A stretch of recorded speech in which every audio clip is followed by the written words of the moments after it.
Josh Grasse presenting for TP presentations for 15112. So I made a Kirby Sudoku board. So user can type in the level of difficulty they want. Say easy. It'll pull a board at that level of difficulty from a file that has all the possible boards, and then it will generate that. It will print out that board, and it will also generate a solution to that board using backtracking. So then the selected cell, this guy right here, is going to be initialized to the first empty cell. I can change it by just going up and down. I can change it by just clicking the left, up, down, right key, and then I can change the value on my board. Change free. I change that selected value to free, and I can check if that selected value, if that value is correct or not by checking if that cell's value is equal to the solution board's cell value. So that solution board being the uh, the the solution I got for backtracking. And if those two things are not equal, then that cell color will turn to red. So over here, if I click one, yeah, one was the correct solution for that cell, and it was equal to the solution board's value for that cell. So nothing happened to that cell. So then I can toggle my manual legals. So I can change the possible legal values for this cell right there. That I can have to untoggle that to if I want to change the cell back.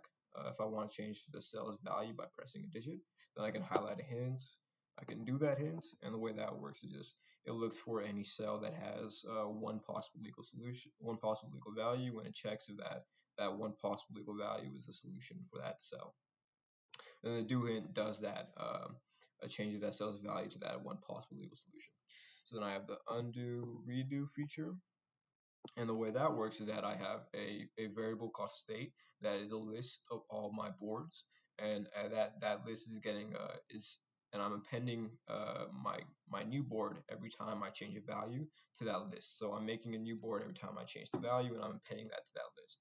And then the undo redo methods change the index that I'm using to grab my current board. So the undo will decrease the index by one, and now my current board, uh, my state uh, my state index, which is like the variable that I'm decreasing by one in the undo, will go to the previous board.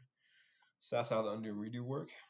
And let's say I get this board filled out with a bunch of illegal values, and I'm gonna highlight the hint, do the hint. So there's no hints available because you made too many errors, delete errors to fix. So while there might be cells, see the cell right here has one possible legal value, but that legal value is not the correct solution, so it's not going to highlight that hint, and it's going to print out y. And then I can just press less than symbol to fill out the board of all the correct solutions. And then if I press like free or something, if I try to change this to cell's value, it will say game over, press R to restart because all the values are filled in with the correct solution. So then let's do it easy again. So then I can also press the J to select to still highlight a hint, and then H to put in that hint. Also, these hard-coded values cannot be changed. So if I try to change this to free, nothing will happen. All right, thank you. That's all.